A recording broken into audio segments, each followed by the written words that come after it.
Good morning, Sri Lanka. And you're with me, Amaya, and my wonderful co-host, Banu. Good morning, Banu. Good morning, Amaya. I'm doing terrific. How about you? I'm great because it is another Thursday morning, the 11th of July, and we are here with a very exciting show today. And Banu, let me ask you this question. What do you think defines a leader? The definition of a leader comes from within yourself. I think everyone is a born leader. We should know what it is. You know, there's this called the X factor, the it factor in each and every individual. And you know, you just have to find what that factor is, and maybe, you know, of course. And in today's day and age, it's so important.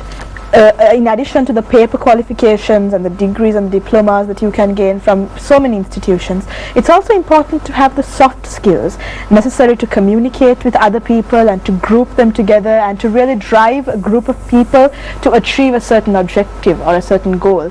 And that is something that, you know, separates the men from the boys, and how you can become a good leader is something that's valuable for each and every individual today, right, in society. The men from the boys. Who am I, Amaya? I hope I'm a man, okay? Right now. On that note, we have an incredible speaker as our very first guest. He's been on Good Morning Sri Lanka before as well, and we're delighted to welcome him back on the set on Good Morning Sri Lanka. He is ranked as a top 100 speakers in the world in 2011 and 2012, and he's been such an inspiration not only to us but to the audience as well, which explains why we've got the highest rated YouTube video of his presence here on Good Morning Sri Lanka. So without much ado, please welcome the incredible Dhananjay Hettiarachchi on the set. Hi, Amaya. Good morning, Dhananjay. Pleasure. Great to be back, Banu. Of course, it's a mutual feeling to have you on board. Yeah, I'm very excited. Yeah, I'm excited myself. I was here, probably last month, and I've been watching your show since then. I'm really happy to be back. Yeah, and this time we're focusing on leadership. Sure. And how you can communicate and you can, you know, really project yourself to other people so that you can influence them. That's right. To really get something done in this world, and that's something that's very important in today's day and age, isn't it? Yeah, it is. I mean, it's all about, you know, being the person who's leading the team, right? I think today, even if you look at some of the organizations in Sri Lanka and around the world, we are always talking about leadership potential, and how could we really actualize this potential and you know, get individuals to really become leaders so that they could contribute not only to the organization but broad to society and the country. To my point before, was I right when I said that everyone is a born leader? I think everyone is, but I think you know, with life and with predominantly your education, structured education, you kind of lose that. It sounds contradictory, but everyone is a born leader. But then a lot of things happen in between, from your environment to what you learn, how you are educated, and how you learn. That prevents a lot of people from being leaders. So I think you need to identify that it factor, as I said before. It is. Yeah? And then go on from that point onwards to where you really belong. It is. I think you know, there's been a big debate about what separates a manager from a leader. And if you look at some of the traditional theories of leadership, talks about being able to motivate people. It says, you know, a leader should be able to really organize resources and influence people. But look, I mean, at the end of the day, if you're a manager, you can do the same thing. So, you know, we never had a clear-cut definition to what a leader is. But, you know, now today, interestingly, through my work, I've been able to come to a rather original definition of leadership. And a leader is someone who can thrive in uncertainty. And I think that's one of the most definite definitions that I can give you. See, a manager can motivate people, he could lead people, but the environment needs to be stable. He needs to go to a job, his desk needs to be there, he needs to get his monthly paycheck. But a leader could do all of that in an unstable environment. You know, when everything is crumbling around him, he could still lead his team, he could stay focused and manage his resources, but a manager can't do that. And I think that's pretty much the X factor that separates leaders from managers. So how can you cultivate these characteristics in yourself to really thrive in uncertainty? Because that seems like something that's very difficult to do. Yeah, it is. I think interesting, you know, Arnold Schwarzenegger in one of his interviews, he said something very interesting. He said, you know, when you become a professional athlete, when you become one of the best in the world, even a leader or even a speaker for that matter, you become aware of how good you are. You got your strengths, your muscles, your tone, your abilities. But then you start to notice, right, okay, look, everyone around you has probably the same thing. So what really takes you over the top? What really gives you that edge? And he said, it's your personality. And that's the key to leadership. You could do your CIMA, you could do your SIM, you could go up your career, and once you hit probably middle management, you realize, look, everyone else has the same qualifications. So what's going to take me over the top? It's your personality. So I think this is where a lot of us have to focus on, look, what's my brand? What's my personality? When you say your name, for example, if I say Amaya, what's the number one quality in your personality that pops up? When I say Banu, what are you supposed to be known for? And I think it's that personality that really takes people over the top. Yeah. I see. And I know this is an overrated question, sure, maybe, but can leaders be made? You spoke earlier about how the environment affects the upbringing of a leader. Yeah. So if someone is maybe not born into an environment that motivates leadership qualities, but how can they cultivate those qualities later on in life? Right. I was just talking to Banu before the interview, and he was telling me how he was doing his CIM. And I meet a lot of people who find education like the main way to develop those leadership qualities. But I think you should stop learning. A controversial statement here on Good Morning Sri Lanka by Mr. Dhananjay. Look, I mean, I meet so many people, and I meet very educated people, but for some reason, the more educated you are, the less leadership potential you have. Otherwise, how could you explain people like Steve Jobs, Bill Gates, some of our local heroes like Navaloka Mudalali, Jnanams? I mean, they have never been educated beyond a certain grade. And if you look at the correlation between education and leadership, it's a negative correlation. This is because I know it sounds crazy, right? But this is because when you go through that structured, institutionalized education, what it does is it really numbs you.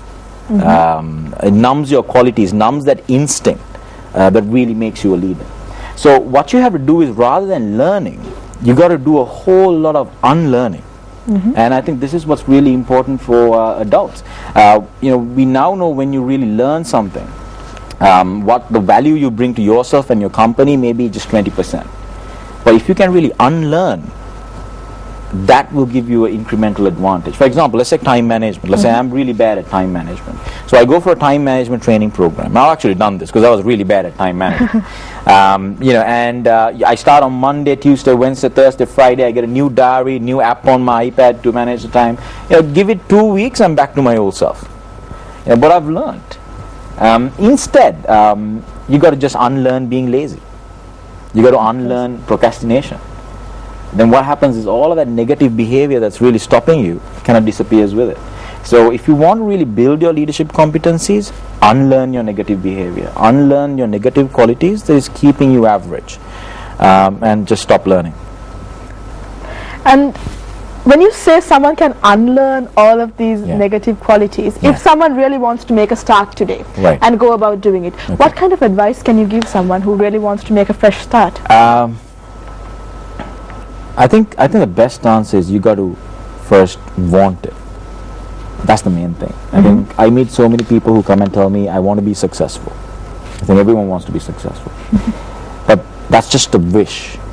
When it really comes to it, a lot of us really don't want it bad enough.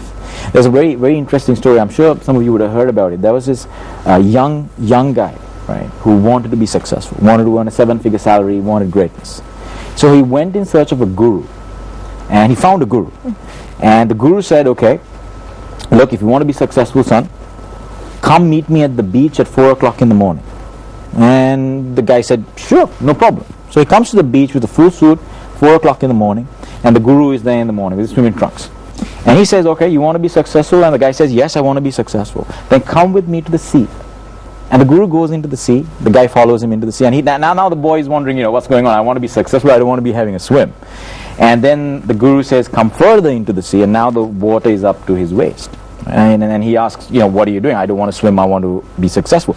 And the guru says, come further into the water. Now the water is up to here. Then the guru did something amazing. He says he takes his head and puts it underwater. Now the boy is like struggling, scraping, and he wants to breathe. And the guru is not letting him come up. And just when he's about to pass out, the guru lifts the boy up. And he says, when you want to be successful as much as you wanted to breathe, then you will be successful.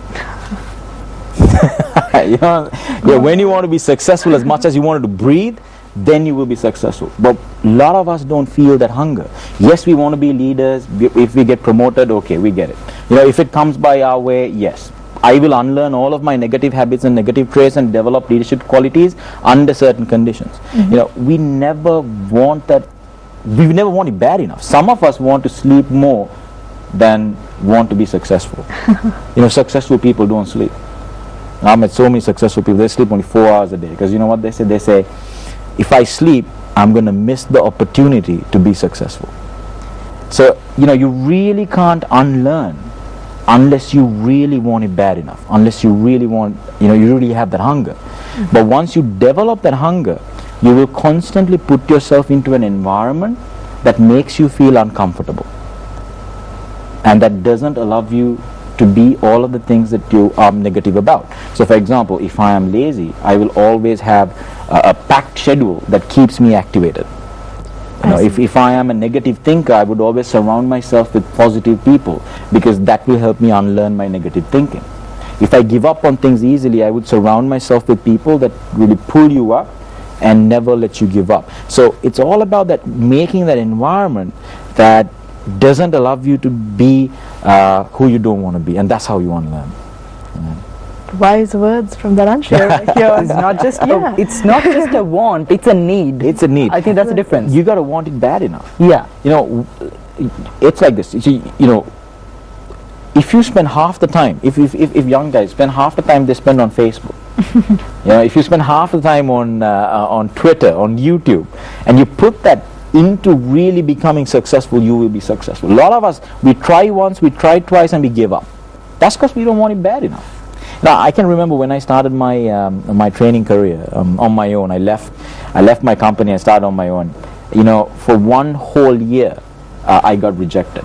No one gave me training programs. I went every day, got humiliated, got embarrassed. But I wanted it so much that I was willing to go through the humiliation. I wanted it. I was so hungry that I was willing to get slammed in the face, saying, we don't want to hire you. But just when I was about to give up and go back into applying for that was this amazing guy, a guy called Dimutu Piyasena. He said, look, son, I'm taking a huge risk with you. You don't have any experience in training, but I believe you. I'll give you 4 training programs for the year. And that's the only 4 training programs that I had. Mm-hmm. And believe me, I didn't sleep for that entire year. I would have slept for about 3 months, because every quarter I had a training program. 3 months, I'm up. I'm just making sure that I get every second that I'm going to be speaking, I wanted to make it special. And I did the 4 programs. It was a hit, and that's when my career launched. But a lot of people don't see the back-end work that you put in. The sleepless nights, the practices, the rehearsals that you put into it. And, that only comes when you want it bad enough. And I'm sure the people who closed the door in your face are now kicking themselves. Yeah, well, they're inviting me back. So, that's how it is. I mean, that's life. Unless you really prove yourself, no one's going to open doors for you. So a lot of us sit back and complain, look, I'm not a leader yet. Mm-hmm. I haven't achieved success yet. And you ask them why. It's because they never wanted it in the first place. They just waited until it lands on their lap.